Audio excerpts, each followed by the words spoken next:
پڑھ لا الہ الا اللہ، پڑھ لا الہ الا اللہ۔ دوسری دعا یہ فرماتے ہیں کہ اللہم استر عوراتی وآمن روعاتی، یہ بھی چھوٹی سی دعا ہے۔ اللہم استر عوراتی وآمن روعاتی، کیا معنی؟ اے اللہ میرے عیبوں کو چھپا لیجئے، اے اللہ میرے عیبوں کو چھپا لیجئے۔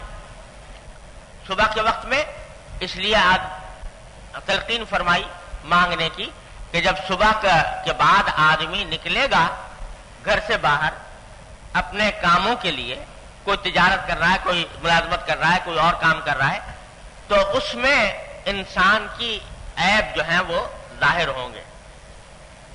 تو اے اللہ میری عیبوں کی پردہ پوشی فرمائی، میرے عیبوں کو چھپا لی۔ وآمن روعاتی، اور میرے دل میں جو اندیشے ہیں ان سے مجھے امن عطا فرما دی۔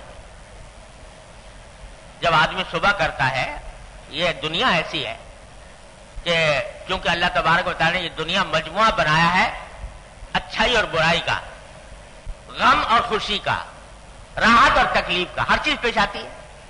تو صبح کے وقت میں جب آدمی گھر سے نکلتا ہے تو دل میں اندیشے لاشعوری طور پر ہر انسان کے دل میں موجود ہوتے ہیں۔ پتہ نہیں باہر جاؤں کیا واقعہ پیش آ جائے، کیا حادثہ پیش آ جائے۔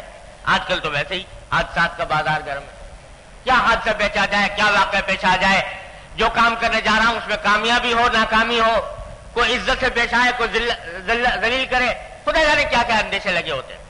تو فرمایا آمن روعاتی، اے اللہ میرے جو اندیشے ہیں ان اندیشوں کو دور کر کے مجھے امن عطا فرمائیے، یہ دعا۔